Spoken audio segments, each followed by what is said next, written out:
True or false? Over to you, Ollie, first. This week, Donald Trump declared that the Declaration of Independence, its main theme was about unity. True or false? True. You think he's that bad, or he actually thinks it is about unity?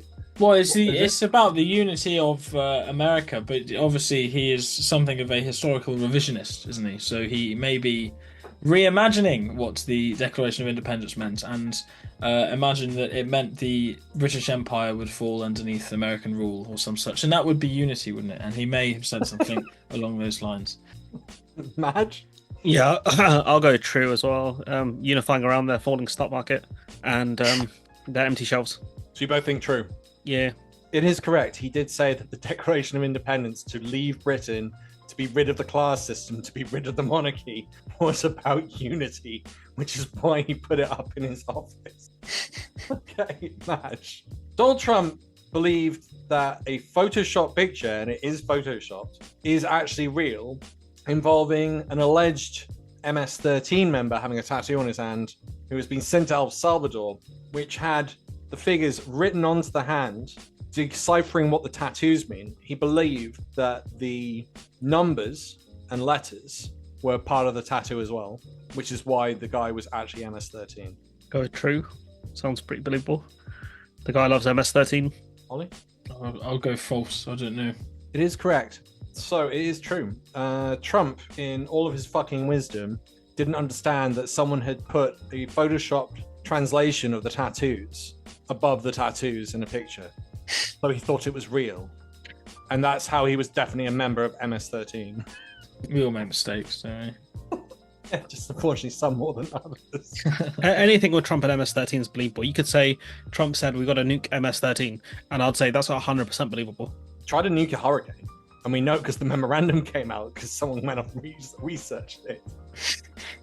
It's never been done before, so you never know. Ollie, Nigel Farage announced today that he is starting up a new beer called Brexit. All proceeds will be going to any referendum about joining the EU. True or false? No, I don't believe that. I would have seen it on Twitter. Madge? Yeah, I want to say false. That's a bit too much. It's a bit. Farage's aim isn't on the EU anyway. It's mostly on the Tories. I did see he called Robert Generic, and I was like, that's a good one. I'm annoyed I didn't think of that. That's a good one. It is false. You're both correct. Yeah. If you kept it at the Brexit bit and not added the EU bit, I would have been 50-50 on it. Really? Yeah, it's a bit too much. There's a bit too much going on in that one. It's just critiquing your questions now. Yeah. when you yeah. Final one, Madge. Lady, I don't quite know how you pronounce this. It's probably Harvey, but I'm going to call her Hervey because it sounds like you're heaving something up. I do not like the lady. Lady Hervey described this week and this month that when Virginia Giuffre got run over, it was what she deserved. And when she died, she said good riddance on Twitter. Now, if I say true and it's not true, will I get sued? No, because it's a game. They're rich. They got lawyers, you know? Oh, just a game. I slandered you. I've got Chat GPT. They can go fuck themselves. Yeah, I slandered you, but it was a game, so it's fine. That's my court defense right there. I'm going to say that's true.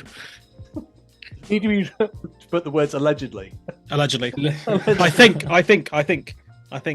Yeah, I think probably true. I don't know about the exact wording, but I think the sentiment was definitely there. She actually didn't say good riddance. She said karma when she died. Karma. Nuance. That's why I said allegedly. So you got to be careful. This man's going to get me taken to court. Yeah, slander, libel. That was. No. See, Alex, I need you to put the Spider-Man clip up where he goes, slander is spoken, libel is written. That's when he explains journalism to Peter Parker in Spider-Man 2. Great scene that. That's how I know the difference. Slander is spoken, libel is written. Ooh. Very, very good scene that. Slander is spoken. In print, it's libel. It is a very good movie, isn't it? So that's something I need to remember, really, isn't it? Mm. I need to remember that. That's a good fact. That's why he's the best in the business, J. Jonah Jameson. He's the greatest. He's the greatest media. You know, he makes Murdoch look like a joke.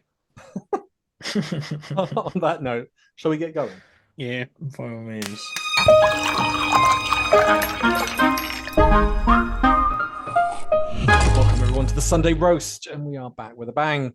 Ollie, can you please introduce yourself? Hello, I'm Ollie Fletcher. I have a YouTube channel called Farming Explained. I'm also part of Say British Farming, a little campaign group that does stuff, and I'm currently on this podcast. Madge, can you introduce yourself? I'm Big Match Studios. I run the politics channel, Big Match Studios. And yeah, I'm here with Alex because I want to play Expedition 33, but we're on this podcast expedition. Much more fun. Much more likely to change the world. I don't know, man. I was changing the world in that game. But yeah, they need me there. Ollie, farming this week. You've had a bit going on. And I'm going to ask, Yes, how's the weather been? Like, I'm getting the impression that crops are failing. yes, the weather is really bad, actually. It doesn't rain. When I went to vote today, because we were recording on the day of the local elections, and I went in, and the woman sitting there, Teller, they're called, I believe, went, "Oh, lovely weather for farming, isn't it?" And no, it's not. It hasn't rained at all. I mean, in the past month, I think we've had like 2 days of rain or something, like, absolutely negligible amount, which is the opposite from last year, where we had an absolutely absurd amount of rain. It's increasingly the wettest, hottest, driest, insert whatever you like, month, year, whatever. And not coldest very often, but yeah, it is a disaster. We've you have to reseed grass fields, for example. Here on the farm, we've got 20 acres of permanent pasture. It needs reseeding. We've done it twice now, and it's failed twice, which is just incredibly frustrating. But it's because it doesn't rain, which is, of course, part of the risk with agriculture. But it is getting much more extreme, which means it's a lot harder to plan and do stuff. It just makes working much more difficult. I've definitely been seeing that crop yields across Europe have reduced. I think olive farms 2 years in a row have lost 30%. Yeah, we don't have many of those here, but yeah, Could it's do true. soon. In olives. Yeah. No, The way we don't. things are I don't going. think so. And Maybe we could diversify perhaps into olives. We're getting more vineyards here, but yeah, uh, France and Germany have had decreasing yields because, well, a lot of their farmland is irrigated by glacial meltwater. So as the glaciers melt but then don't refreeze, they're getting less and less water to irrigate their land with. So they are in a world of pain potentially going forwards. Whereas, yeah, here in Britain, the weather is still difficult. It's unpredictable. We're getting wet and dry, but we in farming you need a mix of both to have the dry spells to do the work and then the rain to water the little seeds in. are you actually concerned though, on a serious note, about the yields that we'll be gaining from farming, or are we just going to have to diversify and Yeah, well, I am. Yes, I am concerned. It's a very important point because for all of the things that are happening to the agricultural sector at the minute and all the stuff that farmers are complaining about, the weather is just a constant source of insecurity, which is why the government needs to really step up and be a bit more sensible because we already have an inherent insecurity in the business that it is above markets and all of the other stuff that everybody has to deal with. And I've lost my train of thought.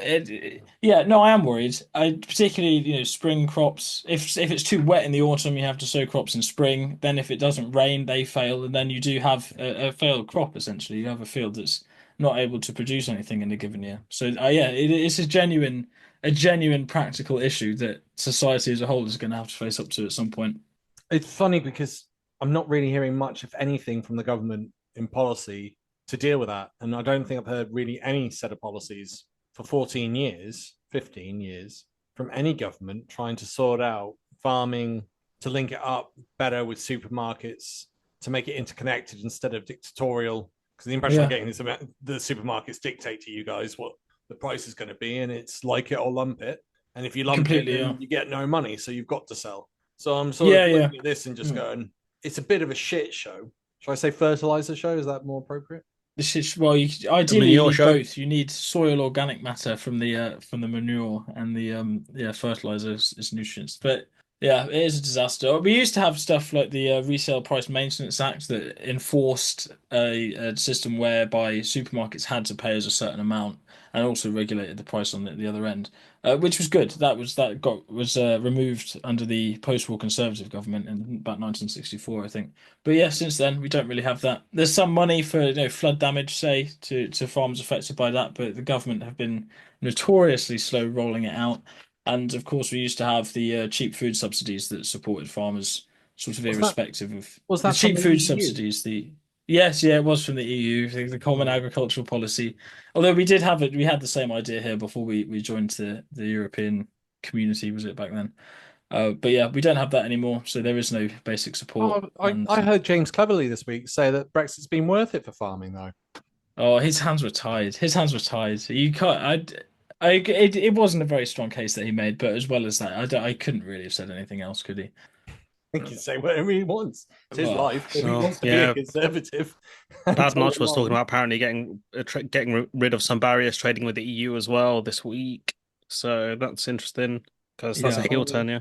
They're claiming a trade deal on the 19th of May. It's going to be announced. with America. No, no, with No. Europe. I Oh, think good. they've So you ditched scared America me. along with the rest of the world. Well, I don't. I'm not completely convinced they have, but we'll have to wait and see. It's Uh, quite unnerving that it's all done behind bars, behind Reeves closed doors, rather. Reeves went to the US recently to try and secure a trade deal or some nonsense. So who knows? I can't imagine Rachel Reeves can do well over there. She'll bore them. The Goddamn. problem is they've got to convince Congress. This is the thing that keeps Yeah. coming up that no one mentions. Trump can initiate this trade deal and do the negotiation. Whatever the trade deal is, it's got to go to Congress. And if it affects the Good Friday Agreement in any way, or Congress thinks it will, they will shut it down because it's a bipartisan issue to protect that. Because both the Republicans and the Democrats have ownership over that Good Friday Agreement. And this is the thing Mm. that always gets missed out. And it's this weird naivety from Britain and its politicians that if Trump says it or the president says it, then it will happen. Now, to I say think it, with Trump, it uh, has happened this year, but in general, I think with the government, they're desperately trying to show they're growing the economy without actually growing it. So they're talking about doing trade deals and this and that, right? And just like you've achieved nothing. Like you've gone like apart from holidays, right? So Rachel has he went to America, right? Nice holiday. He went, Starboy went to Brussels, he went to Germany, he went to France, right? What's he actually achieved doing that? Like it's not much. So like I think it's just the appearance of doing stuff because there's not much in terms of results, like tangible results. That there's a lot of doom and gloom, like the fact that people are ready to bury them at the first local election. We're not even a year in. We're Mm. not even a year in, and people are already mad at them. Like they're trying to show that they're busy without doing anything, and I just it just doesn't make sense to me. Like, do the work or don't, but don't pretend you're doing stuff. Like Boris Johnson, to his credit, he was having parties and stuff, and he was public about it. At least we know he was lazy. Don't pretend you're being busy, like at work, when you don't want the manager to tell you off. That's what Labour are doing. could you name a policy that they've actually implemented that you thought was good so far? That's been fully implemented, like a law passed by them. Mm-hmm. I think they got something around clean water, but I don't know what's actually been passed and what's been because they talk about this stuff for so long. I have no idea, and I don't follow it closely enough to know what has been passed and what hasn't. Um, Not massive. I think there's clean water. I don't know if the bill has passed or what, but something to do with clean water. The renter agreement that's in the wind at the moment. The workers' rights bill. I don't think that's fully passed yet. God knows. Ollie? Well, I haven't been very impressed. They have increased the minimum wage. I don't even really know what I think about that. I guess that's a good thing. I'm a strong believer in redistributing wealth down for economic reasons because Mm. those on lower incomes are more likely to spend extra money if they have it, and then the economy will Mm. grow. So I suppose, on principle and in theory, I would support that. But that's about it. Well, well, I guess they've most got of the it's been NHS. bad They comms, hasn't it? negotiated the doctors back in. They've reduced the waiting lists.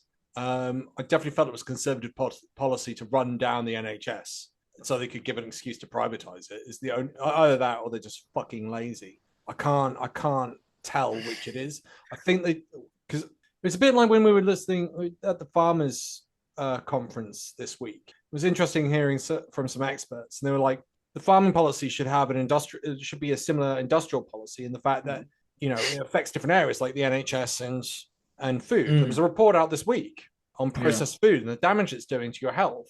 I yeah. think refined sugar was something else that came out this week. The actual damage that it's done, and yet nothing's being talked about in getting rid of processed sugar from the British uh, There, there, stores.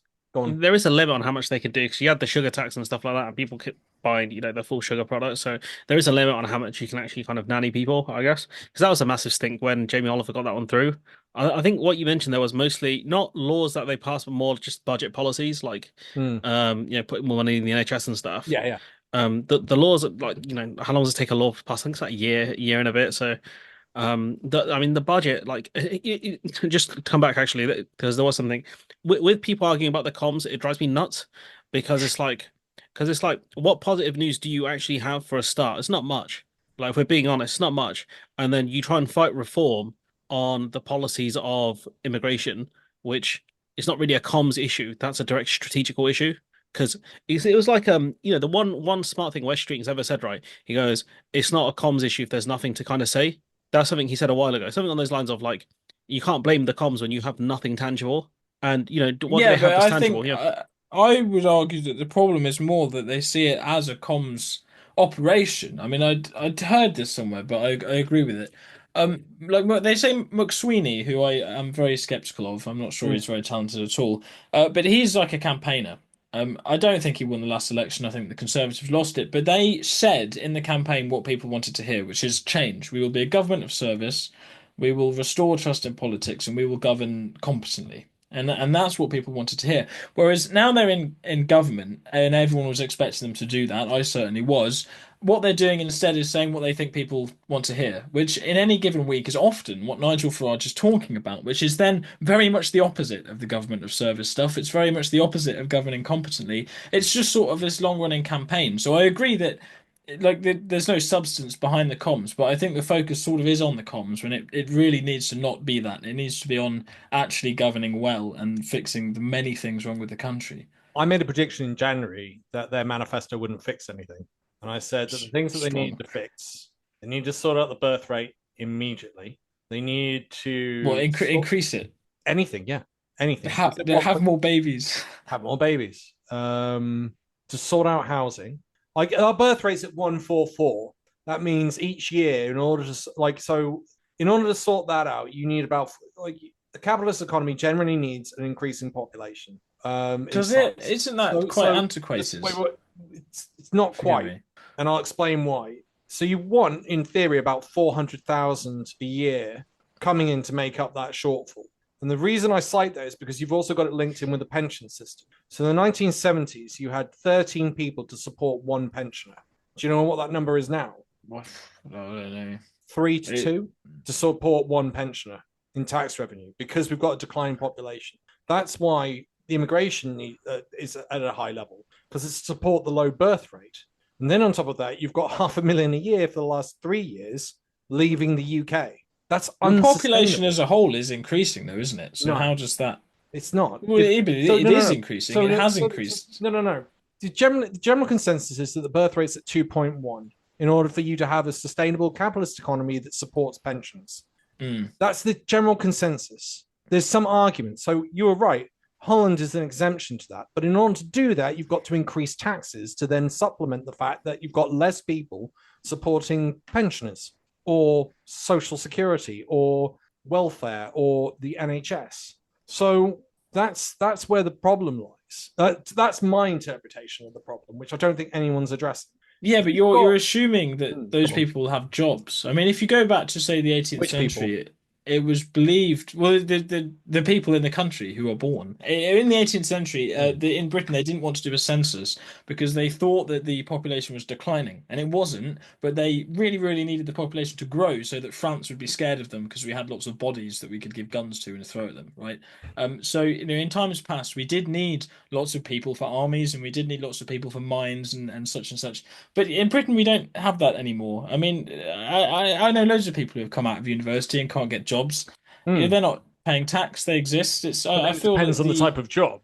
So we've got yeah, but we shortages don't in have some sectors. we almost don't have working class jobs anymore in a traditional sense. And I would argue Depends on that what you want to define it as.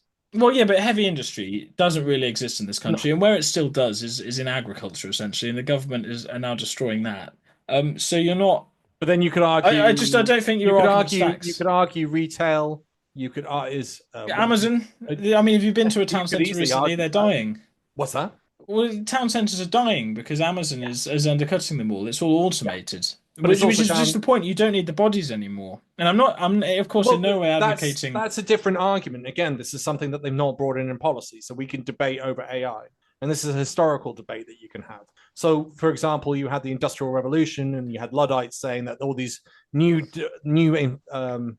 industries and machines are taking out jobs, such as like weaving, it could do it on a bigger scale and you needed fewer people. So that's Yeah. generally what the consensus, what some people are arguing now, is that if you bring in AI and other technologies, that will eradicate jobs, but it will also produce new jobs. And so you just need to be able to retrain people to take those positions. Yes, I but don't see, that's agree with another it. presumption though, because you're presuming, and this is one of the problems I think going forwards is that there are going to be new jobs, but those are going to be high-end jobs, which you're seeing in Maybe. markets like computer science at the moment, right? I have people who work in computer science that I know, but they're like high-level people, right? Whereas the people who in times past would have been beneath them, their jobs are being done by AI, right? Yeah. But the people who would once upon a time have fulfilled those jobs may not be good enough to be retrained in the higher levels, right? Which of course is of no fault of their own, and they should be looked after by the state. But just having like a massive birth rate, there's no presumption that there'll be jobs for them to have, And then the argument falls But apart that you that's need a them in different work to argument. pay That's tax. a slightly different argument to the one I'm having. I'm talking about the current situation now.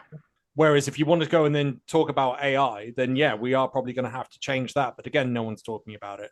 So we could No, but say, this is relevant go to on, now though, because the stuff I'm to talking an about is extent. happening now. There are people now who want to have jobs and can't because such things are automated, But we and still have therefore. 350,000 job vacancies at the moment within the UK, Yeah, but also I forget the which we statistic, don't but ever there's a seem to be able to shocking fill. amount of working age people not in employment. It's like 20% or something absurd. It's an absolutely massive amount of people who are not in It, work.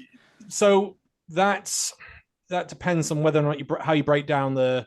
So for that, you need to break down what that is. So it's normally something, and unfortunately, you'll hear from. I think I've heard from Labour, I've heard from Reform, and I've heard from the Conservatives that there's this huge number of people that aren't employed. I think the actual number is 750,000, and that 750,000 are normally transient. They're normally unemployed for 2 to 3 months. The rest of that group, which is the number they normally throw out, which is about 6 million, that 6 million group includes OAPs, students, and carers, people who have to look after family members but Mm. don't get paid. So I think the term is lifelong carer. So I think it's 450,000 that are transient. So they're normally unemployed between 2 to 3 months before they find a new job. But then you've got another problem with that, and the reason for that number being relatively high is because you've got to move to be able to get access to that job, which is part of the Mm. reason they think there's a problem with it. And that means that you need more housing and you probably need better transport, but we can argue over that. Like if you've got better transport, you're more likely to move because you can still go home and visit family and friends and etc. at a quicker, cheaper rate. And so therefore people are more reluctant to move because those transportation systems aren't in place to be able to support them to do that. It's just one part of the argument. It's not the argument. So Mm. yeah, that's from the research, and that's why the numbers are quite high. I think it's like Right. 450,000. It's 750,000. Sorry, we've gone on a Okay. tangent. Well, I was thinking on my feet there, but I was just surprised to hear someone saying we need to increase the birth rate because in my line of work, I'm always arguing against people who say we must decrease the population, not necessarily the birth rate. But I don't think I've heard Oh, anyone say we must increase it for a long time. I'm Very only interesting. talking about nation-wise. We can then talk about globally, and we can have an argument over that. No, that's even more That- problematic. We it's don't even have more to talk about problematic that. because you've got 9 billion on the planet. Is the planet be in a position to be able to sustain that large number? And I don't know what the answer is because there's always the argument that technology will come in and rescue you and increase production and yield. And then you've also got the argument that there's only so much food available in the natural environment that you can catch, eat, and kill. And there's only so much damage you can do to the environment before it starts to collapse. And there's a strong argument that we're seeing collapse. Like desertification, I think increases year on year by on the planet like 1 to 2%. I think it increases by, which is Yeah. fucking huge. And again, no one fucking talks about. Yeah, I know people were very worried about that in the 1930s, and it was a Yeah, obscure justification for fascism. But we don't yeah, have yeah. to talk about that today because it's very obscure. But no. I mean, the reason I say that is because I don't know how legit it is today. Because back then it was just nonsense. But it presumably is legit, but it doesn't apply in Britain. I think is sort of all I need to know about it. I suppose. I think it's only 14%. God damn it. I think it's 7% of Britain's urbanized, which means you could double the urbanization of Britain to 14%. So I think Femi once said to me that the amount of urban land in the UK is the equivalent to the amount we lose and gain by the tide on a daily basis. So there's plenty of space in the UK. It's just that it's not utilized very well, and a lot of it's protected and owned by just a few people. Is the argument? I think Scott. I looked at Scotland's stats the other day. It was quite shocking. I think there's 10 people that own 50% of Scotland, or is 100 people own 50% of Scotland. We had a Scottish special a few weeks back. Yeah, I know it's a very common trope now to bemoan such things. I disagree with the analysis of Monbeer and Shrubsholl and people who like to complain about large landowners because they tend to Doesn't no, doesn't help. not because I am a large landowner, because I'm a small landowner, which is very much the opposite thing. Because historically, you're going to get a brief history of the countryside now. Um, Farmers were tenants to aristocratic landlords, so we didn't own our land. My family, through well, 7 generations ago, were landless labourers, then tenant farmers, then contractors during the war. Now we have a small farm, so we're very fortunate to be in that position. But these massive landowners that do exist have different economic interests to us because we want to work and produce things in a very sort of, traditional, I would argue, socialist sense, is that we own the means of production as workers. But these aristocrats who are bemoaned by people like George, no, I was going to say George Shrubsholl, Guy Shrubsholl in the book Who Owns England, and also there's a book called Who Owns Britain, written by someone else earlier, I think, I forget. But the point there is that these big dirty capitalists have destroyed nature with their farming, and we must rewild in order to restore the soil, etc. But then, of course, rewilding is to pay large landowners to not do anything, which is what those people want, which is why I disagree with the analysis. Sorry for the digression. I just mentioned land. Any thoughts, Madge? I mean, yeah, you don't need the rich landowners if you give the land to the farmers to actually farm the land, especially Mm. when they've not paid any inheritance tax on it. And there are, certain I think minor I can't remember the exact titles, but they get certain tax exemptions. Channel 4 did a whole thing on Mm. it recently. So I don't there's an in between here. You just give the land to the people who are actually going to farm the land. It just makes sense, I rather than giving completely. it to rich landowners. Like, you're saying you're lucky your family managed to buy the land. Like, why shouldn't that exist for other farmers that, raise sheep or whatever? It doesn't, they shouldn't have to pay fees or whatever to rich landowners who do nothing. They don't contribute anything. Look at that. Some agrarian anti-landlordism. Excellent. Oh, I just don't care for people who just inherit their life. Do you know what I mean? It's like God put you on easy mode, like, and then you get tax exemptions, get out. But I Yeah, think yeah. there is like other stuff you can do, like with rewilding, like, like the UK does need food security, and we saw that Doesn't have it. last year when we fucking ran out of tomatoes, and I was gonna punch someone, and then that clown said, "Oh, go buy turnips." I'm like, I'm not putting turnips on my pizza, you dumb fuck. Okay. Like, yeah, that still pisses me off. It's been a year. And all the Irish people in myself going, "Oh, I've got tomatoes and peppers here." It's like, I don't care. Unless I can get them, I don't care. So yeah, it was very frustrating. But that's the lack of food security. Like, covered endless stories last year about certain areas in Kent getting rid of their greenhouses and selling it up for like factory land Mm. and whatever, Yeah. because the greenhouses were too expensive. Yep. Uh, saw farmers protest just outside of work, hitting their horns and stuff. Everyone went to the window, and I was like, "What's going on?" And I was like, "It Mm. must be over the inheritance tax changes and things like that." So I don't know. With like agriculture, we haven't done a lot to support them. It's not to say farmers have done well in terms of the way they voted either. They have not done themselves many favors. But the ones that historically voted Tory are probably looking at Rachel Reeves thinking, "Oh, I can see why I voted Tory my whole life now." Because Yeah, yeah, she went in there was yeah. like, bam, That bam. came back to bite me, yeah, because I always maintain that farmers economically are quite left wing because we believe in like a sort of socialized system of agriculture, cheap food for the urban working class. This is the whole thing. But then, yeah, they vote Tory. It's a cultural thing. Is I think most of them are socially conservative in a tolerant way, in a preservation of communities. Therefore, preservation of culture, and sharing of that culture, sort of stuff. I don't think they're in any way an intrinsically bigoted type. But no, I just wanted to slight correction in that um it's often we get accused of voting for Brexit, but if you look at the demographic, most farmers are old men, and if you look at how old men voted for Brexit, we voted for Brexit less than The average old normal man. people, the God average old bless them. man. Yeah, Average old yeah. man. But Average no, old but man. But it's thank you true. for that. That was I think you were 54%, and the average over 65 was I think it was 60, 65, 67%. Oh, So you I were don't actually know. significantly lower. Yeah, Yes.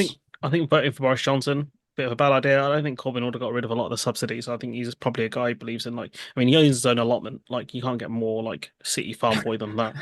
But yeah, I just I don't know. Like, it's hard to feel sympathy for people who don't who voted against their own interests, I guess. And also the other thing is, I did see a lot of good arguments about family-run businesses paying inheritance tax and things like that. Like there was a guy talking about the baker, the butcher, the candlestick maker, and that's the only reason I remember it because he said that, and I was like, people don't make candles anymore, but they have to pay inheritance tax and things like that when they pass on their businesses. So unless Well, the they government didn't do like, before though, because you had BPS, not BPS, BPR, Business Property Relief, which is the same as agricultural property relief, but for small businesses. But they too have been hit by the change that farmers are is moaning this the about. same But change? Is this the same change? yeah, Is it no, re it got changed at the same time. Yeah, but for some reason they're not as Oh. vocal as us, which is possibly because land values have been overinflated, so it hits us, harder than someone who say owned a Yeah, bakery, because the value of a bakery, because on a high street would probably be lower than a I, farm. But, I saw a lot of arguments, people saying like, you get up to I think it's £2 million worth of exemptions in the end for the inheritance tax. I think it's 1 million plus a load of other exemptions, but it well, it depends where your depends land's on how based. your family's set up, Yeah, basically. So it's a yeah. bit of a lottery. But But the thing is, it's like also where's your land. Like if it's in the south of England, you're kind of fucked because that's land's gonna be yeah, worth a lot more than if you're in the Midlands where I am, or if you're in like the northeast or Scotland, for example. The land's a lot cheaper up there, and mm, so I just think it's a really ill thought policy. I get they were trying to protect people from people coming in just by like what's his face did Clarkson. Mm. But I think you can just do a tax on people if they don't use the land for farming, like they did for land in Yeah. general. If you buy land and you don't use it for construction, there's charges in place. You could have done that for farming and said, look, See, mm, if you don't use the land for agriculture, bam, you get hit. you say that, and I go that I would agree with. So if you and I being in cabinet, we probably would have gone, well, if you use 80% of your land for farming, then you don't need to, Yeah, be taxed. You don't need an inheritance tax because you're providing for the community and you're stabilizing the country and it's creating security for the country, which is yeah, fucking invaluable. And which is then you go the way that they've done it, and it being in my opinion so fucking insane. I'm just sort of going. I feel like they're just trying to run down the farming community and well, yeah, they are. corporatize Yeah. it. That's uh, that's what because then it's easier to control and manage. But they also the probably think, and this is why I bring it up because you mentioned cucumber. Well, you mentioned tomatoes, but there's also cucumbers. I think they've got it into their thick fucking heads that they can order food from America and Europe and have it imported. But you've got a lunatic in Donald Trump who is saying literally deranged shit on TV only yesterday that made zero fucking sense. And then the EU, who just went, well, we're short on tomatoes and cucumbers, so we'll just not export it into the UK and just circulate it in the EU. To which you then Mm. go, we've got no fucking food security, and your plan is to run down the farms and hope that corporations turn up. But we like all this. I think all the stats are corporate farming show they just fuck the environment. yeah, You I don't have to think give a shit. the conspiracy theorist in me would say they're doing it so they can buy the land to build housing on because they got housing target to Mm, meet. But that's it. that'd be a bit Well, too clever. no, I That'd be a bit too almost clever. agree with that. What I think is happening is very similar to what Michael Gove was trying to do in the last government, because within the political class, if you like, in this country, they don't really understand sole traders. But what they think about farming is they think it's a very uneconomic use of capital, because farms are very valuable, which is not because of any agricultural money you may make off it, but just because people want it for tax avoidance or building houses or stuff like that, and this drives the value up. But then you don't earn much money from farming it, so the return on capital is appalling, and they think that this is a really bad thing relative to all of the other industries and sectors that there are in this country. So if they can make us all go bankrupt or leave the sector and sell the land, then people who are prepared to make more money off the land by building houses, by putting solar panels on it, stuff like that, will take it, and then you'll get growth because more money will be moving I hands. And I mean, Michael Gove tried to do this by paying us to leave the sector and paying us to retire, whereas this is a sort of non-negotiable thing where if someone dies, you'll have to pay the tax and sell the land. but if we're not producing, I mean, we've got.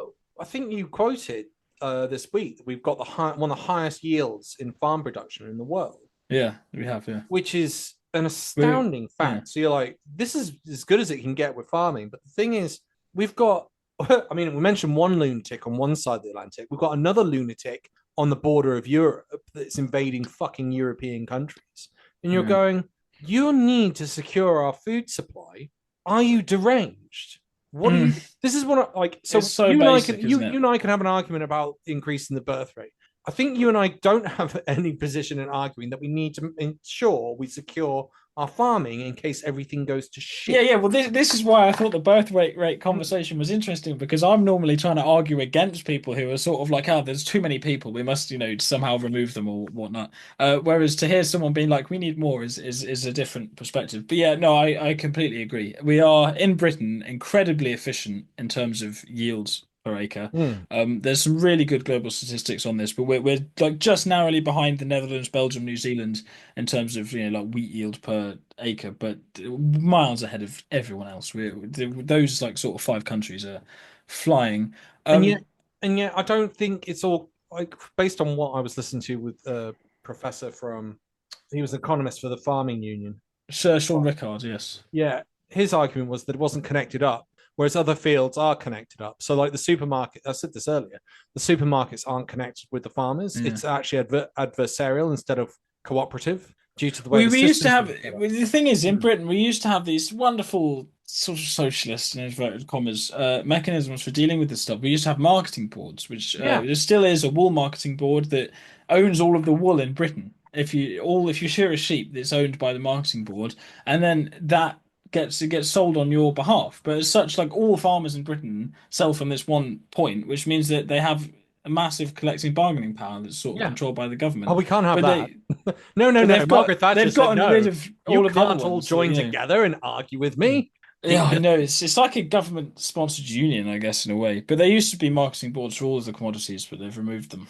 The thing See, is, with the milk and stuff like that, like from what I've seen, the supermarkets use that as a not a loss leader, but something to get consumers in. So they say like Mhm. our milk's like £1 something, and then they kind of bully the farmers a little bit on Yeah. or a lot on pricing and things like that. Because from what I've read, the farmers don't make a lot of money off milk or any money off milk. or pork. That No, is yeah, surprising.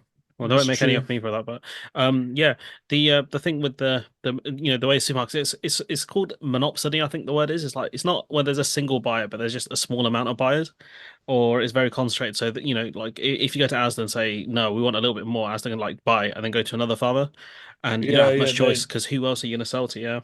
Yeah, they're Why doesn't anyone just homogenous. set up a privatized it's board and just farmers collectively just go to it and fuck off it's difficult, isn't it? the Because I don't think people have supermarkets? time. People have time for farmers markets and stuff. I have seen more people sell directly to consumers, like people sell honey and stuff locally. I did Yeah. buy some Yeah. at a Comic Con of all places. But they're just I was like, yeah, I was saying to my brother because he was selling art pieces, and he goes, oh, I don't know if we're doing all right. I'm like, yeah, there's all sorts of random stuff here. There's a guy selling like replica swords over there. Someone's selling honey over there. I was like, oh wait. And then so I went over there and I was like, oh, just talking to him and stuff. And I was like, yeah, it's farmed from, local, not too far from where I live. And Yeah. I was like, oh, that's cool. And then yeah, I just bought some. It's like not it's fairly cheap. And like yeah. So like they are trying that more. I think milk just goes off too quick. Like honey at least stores quite well. Yep. But there are Yeah. more like farmers markets and stuff like that. But I think it's just a lot of effort. And despite the fact that they seem to be protesting a lot, they claim they're very busy people. So I'm gonna, be generous and say they probably are very busy people, except for when Mm. they're protesting I and do. I hanging out must with say, Farage. I must agree with you on that point. As someone who goes to the protests, because we went to one that Alex went to, on Tuesday, and we'd had two tractors there, just for a picture. But today, on the day of the local elections, there are people going around in processions, and I'm looking at them thinking, how have you got time for that? This is what At I'm the saying. minute, Like, I don't like know. farmers kept saying, "Oh, really busy working, every hour of the day," and everyone's like, "Mate, you're in London, not near any Yeah. farms, protesting with Clarkson and Farage, the guy who helped get you in this mess." Yeah. I was like, "Yeah, the Twitter people got a point. You're getting clowned by city slickers. Like, it's a bit embarrassing at this point." Yeah, I know. This is why messaging is very important. I don't know. Why do you It think some is of a the farmers tricky one. back Farage then, considering he's put them in the fucking mess? Oh, Who I could who talk. else they gonna back? Who else they gonna back? Are they gonna back Labour? They can't. Labour did this. Are they gonna Greens? back the Tories? No, The you Greens can't vote don't like Green. the Greens don't like them. The Greens don't like farmers. Let's be honest now. let's be honest. fuck? No. How the fuck is the Green Party not siding with the What? farmers? What? No, the Green Green Party? Party. No. Do you know what? I could give you a lecture on that as well. The Green Party, at their foundation, want to reduce the population. This goes back to the birth rate thing. So their founding document is something called the A Blueprint for Survival, which I advise people to read. It may, at first glance, seem fairly inoffensive, but it's essentially saying that we need to deindustrialize and return to feudalism and have a society of peasants where everybody lives in this agrarian utopia and is in perfect harmony with the land, and it's all very natural and can go on indefinitely forever. Blueprint for Do they survival, want that hospitals? society. Say again. Do they want medicine and hospitals? Do they Well, want I mean, teachers? obviously, this is sort of in the 1970s as well, so Oh, it's okay. not that long ago. But Right, it's right. it's Yeah. the same ideology as the organic movement in the sort of Hmm. 1930s, 40s, What? 50s. All part of that arc, and they were called the People Party, founded in Coventry, I believe, and have then since become the Green Party in a rebrand. But but as such, these people attack modern agriculture because modern agriculture supports a modern population, and they don't want a modern population. They want to go back to peasantry. And if you talk to like somebody in the Green Party Are you today, being a bit? Are you being a bit unfair? And it's less now. They want to go back to peasantry. They just want a no, sustainable. I mean what I think's happening Hmm, today, like if you were to talk to Carla, whatever her name is, and say, hmm. "Are you a feudalist?" She would not have any conception of what I was talking about. But I think unknowingly they are parroting these ideas. Institutions have character, and I don't know how many leaders the Green Party has had since the 1970s, but they all have known each other and they would pass ideas on. So by the time you reach the present day, where I'm sure they probably I, haven't even read A Blueprint for I, Survival, but the ideas within it, the rhetoric, most crucially, is still present, I think, and that's why I, they like to bash farmers. I think that's a bit unfair because we know one guy, Jeremy Corbyn, had very left-wing ideas, and he passed the torch on to a certain knight who does not have similar ideas, and they were in the same cabinet. I think with the Greens, their problem is they want big open fields and stuff they can walk around in. Nice.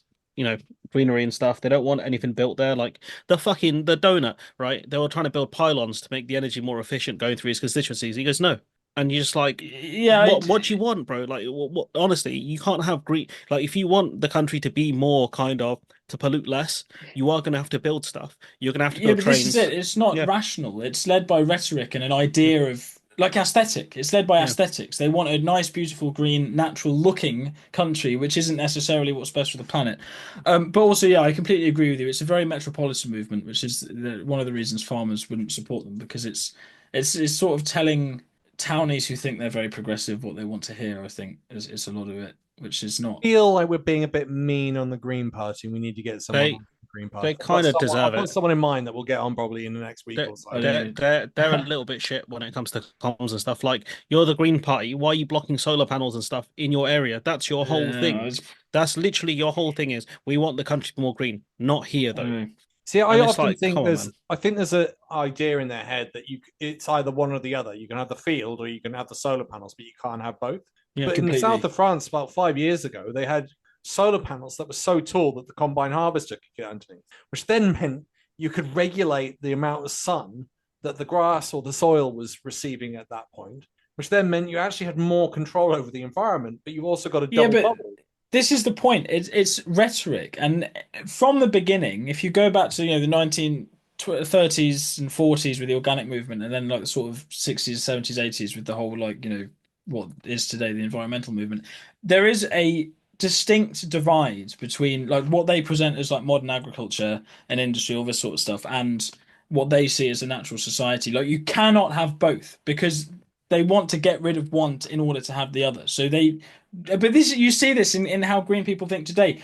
They cannot accept that you can have productive agriculture, cheap food for the urban working class, and nature. They just can't do it. They can't conceive it. And then quite often, increasingly, you see today that they actually do. They can imagine that, and nature and farming can work hand in hand. But what that actually means, if you unpack it, is that we will just have nature, and farming will either stop or be vastly reduced.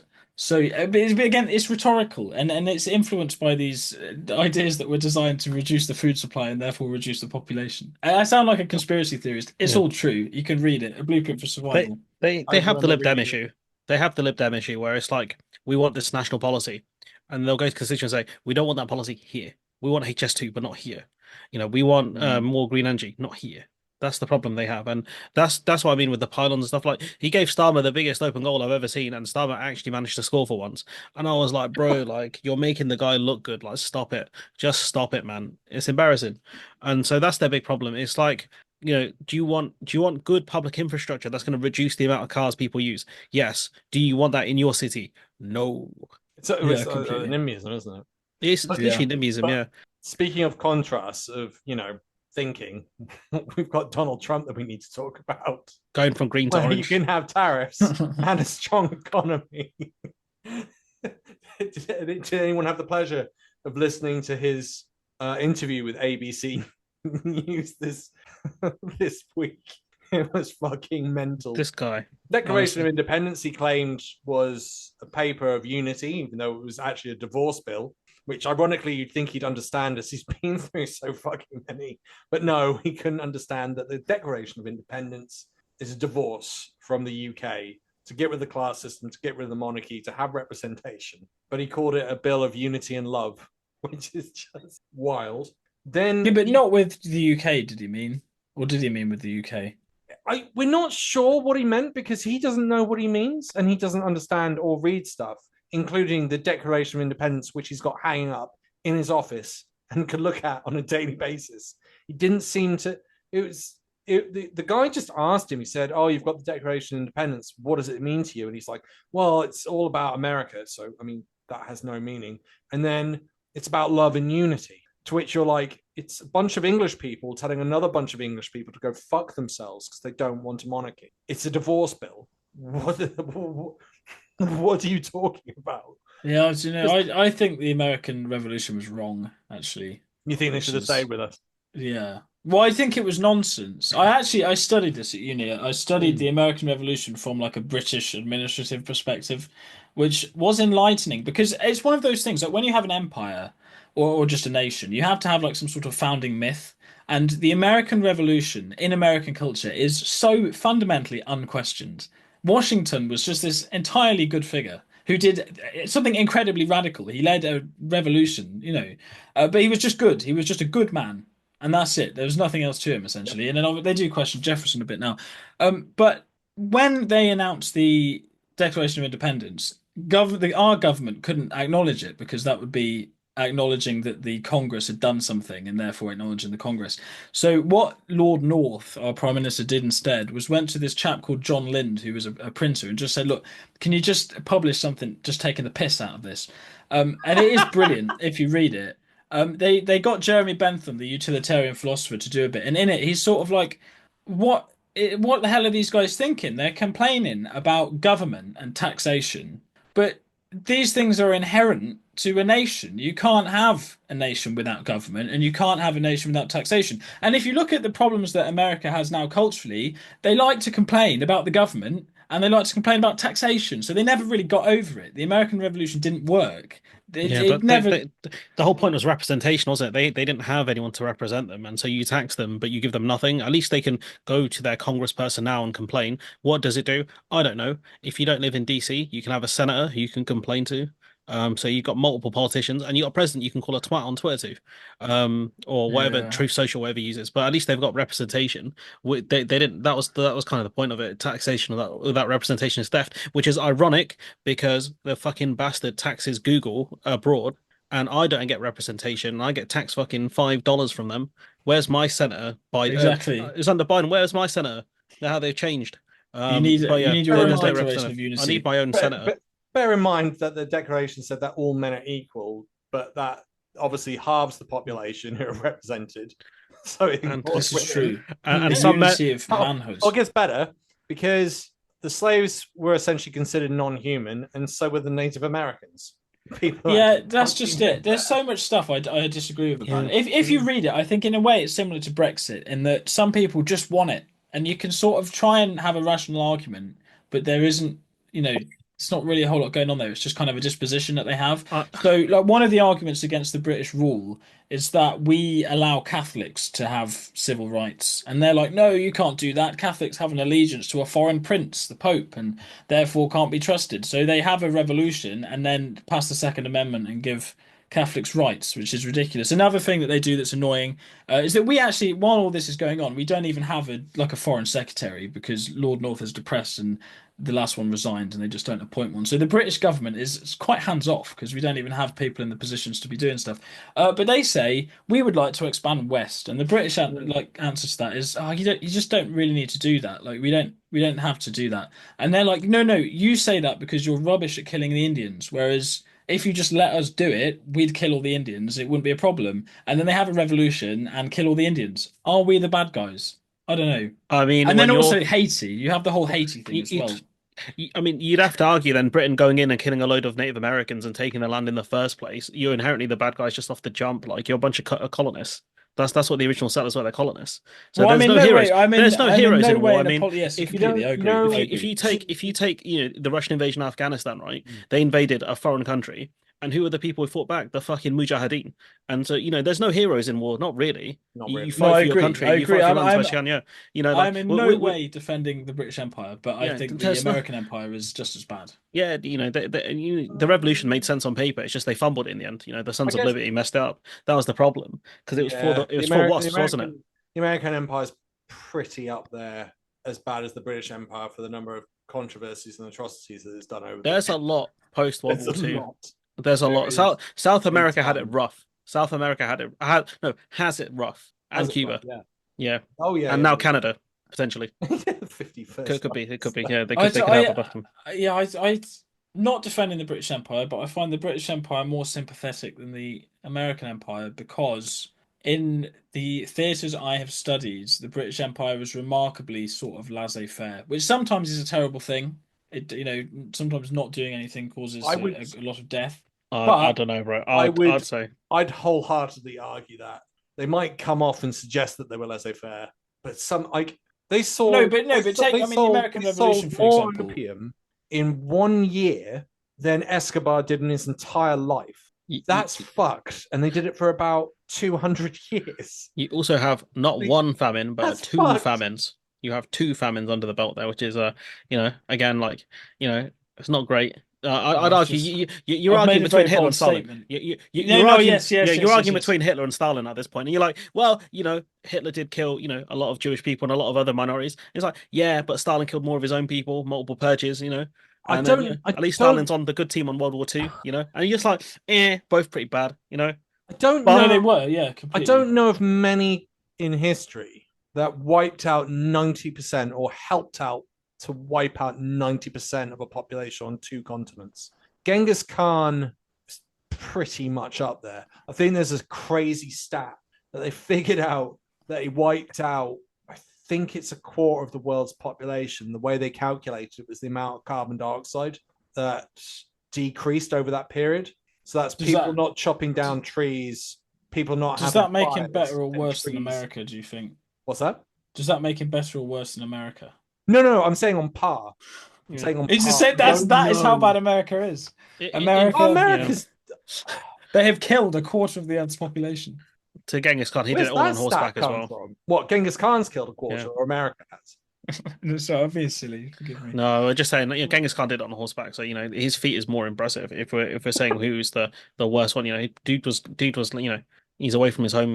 America just jump in the B-52 bomber and start nuking people, but Genghis Khan had gunpowder. But yeah, there's no heroes in war, not really. Like World War II being the only exception for the Ally side. There's very rarely you'll find like a good side versus a bad side.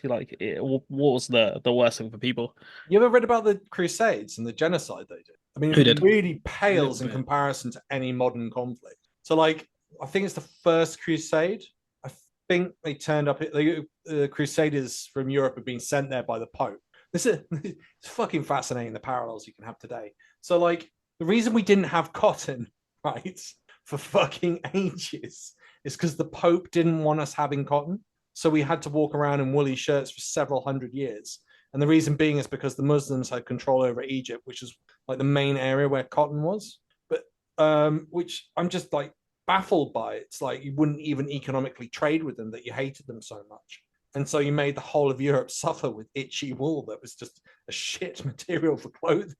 The Crusades, the first time the Crusaders took Jerusalem, the city was broken up into 4 quarters. So you had 2 Christian, 1 Muslim, 1 Jewish.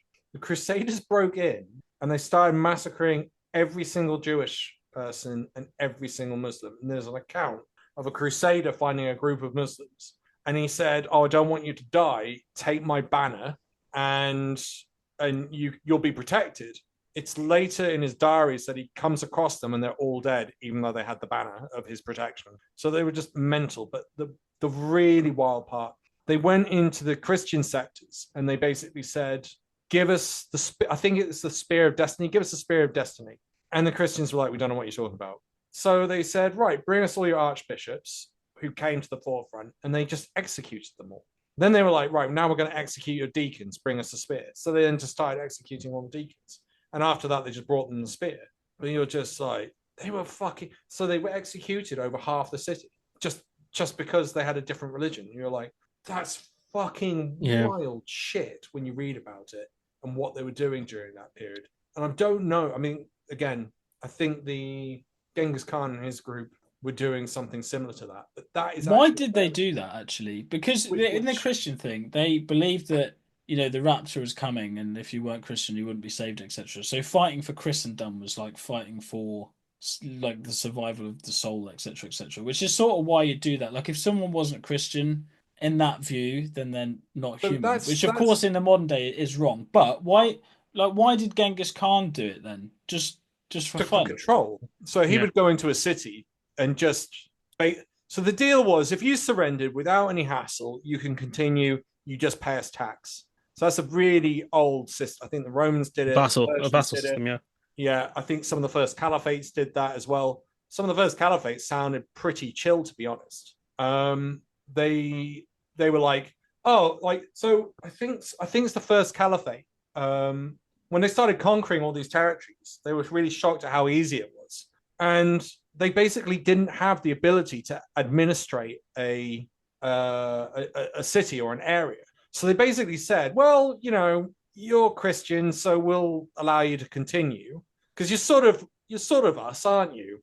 And they were saying the same to the Jewish groups, and then they were saying the same to some of the Middle Eastern groups, some of the Persian groups that didn't follow that. But the caliphate also spread, I think, into North India. And they were just like, "Well, you're Hindus and we can't control your area, so we'll just say that you're all right." And there was actually a lot of tolerance. The Crusaders were basically a bunch of fundamentalists who were saying, "You're not Christian. The Pope says you're not Christian. The Pope says that you've got to die because you're not Christian. So we're going to fucking kill you." It's a holy war, isn't it? It's a holy war. That's what it was. Like that was what the whole point is. It was a religious based conflict. Also, like you talk about two empires fighting each other as well. But I just pointed out to you the first caliphate was I believe was an Islamist. It was a holy war in the sense of. War.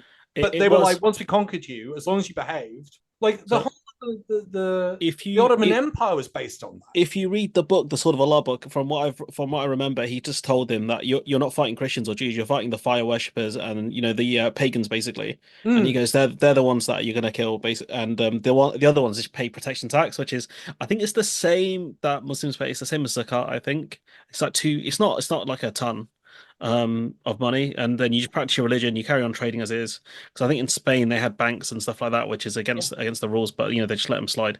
So it depends. But that's where we got divorced from.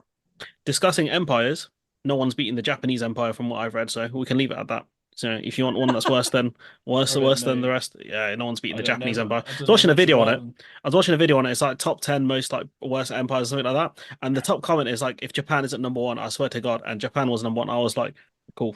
Where were Britain and America? In the middle, I think. The guy's American. I don't think put America on the list because it's not an empire in the old school sense. It is though. That's the problem. How they get Haiti is just like textbook in the colonial sense. How we used to do it. Yeah, but it's like they're gonna argue that it's not a colony, but no, Japan being number one, I was like, oh, okay, and then I watched the video, I was like, and we'll leave it at that. Well, we're at an end. We didn't even talk about Virginia Giuffre. Fuck. Thank you very much. We could do local elections next week as well, so good way to tie it in somehow. Somehow we'll do it. Thank you very much to our guests. Thank you very much to the co-host. If you got this far in the video, you must have done something right. So please hit that like and subscribe button and put in a comment. Comments really help with the channel to make it spread. Thanks, everyone. Thanks, Ollie.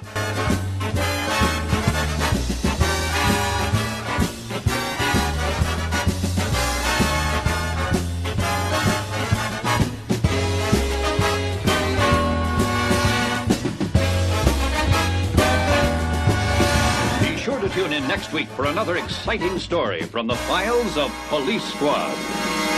Ollie, we were in the Twilight Zone. We're in a Black Mirror episode. I'm going to give you a scenario. Please pick one of the two options. Ollie, historian, farmer, you've had a docu-series declared by GB News. They're going to pay you to do a docu-series. But it can only be narrated by Nigel Farage or Donald Trump. Who do you pick? That's an easy one. Why did you say that? I don't know which way it's easy. I would go Donald Trump, and the reason for that is because if I went Farage, it would be taken as farmers being Farageite, or at least be exploited by him. Whereas with Trump, it would just be obscure and like. Pick Trump because it's funny. I mean, arguably, if you want to use the argument, Trump's back in chlorinated chicken in the UK and stuff like that more than anything. But it'd just be hilarious because there were many bad people on both sides, and the British Empire said no more salt, and he's doing this in the director's cut. So that's why you picked Donald Trump. That was an easy one. I'm definitely picking Trump in that situation. Madge, your Twilight Zone, you're taking back in history. A freak event that's taking place. All right.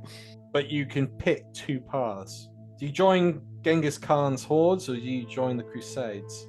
I can't join the Crusades, so it's Genghis Khan. I can't join the Crusades. I'm just me and the Khan are just going ham, just killing all the tall people. They were fun, actually, though. They used to take loads of drugs and stuff and just steal bits of other people's culture and religions that they thought works. They were kind of tolerant in a way. I think they were cool. What, Khan? I can't join. They had. I know. Sorry, I know more about Tamerlane, who's like his descendant somehow. But yeah, they're quite chill, actually. Yeah, I can't join the Crusades. That's just no. I mean, they're not far. I mean, if the city didn't surrender, they just waited out and surround the city until it did surrender. And they also burnt hostages. You then have to go in and kill everyone. Like, everyone. Yeah, but there was no, like, religious zealotry. They basically didn't understand, like, monotheism. So, like, there's one bit where they say that, oh, we've converted, like, Timor into a Christian. But because they believe in, like, shamanism, they just added the Christian god to his roster and then kept going. You know, it's just fun. It's much better than invading Jerusalem. He just did it just because, for giggle. Yeah, exactly. He just we'll go down in the books for this one. To be fair, if you invaded Jerusalem in the Crusades, there's a chance that you could have got the Spear of Destiny or the Ark of the Covenant, ultimate power. Yeah, that's really good.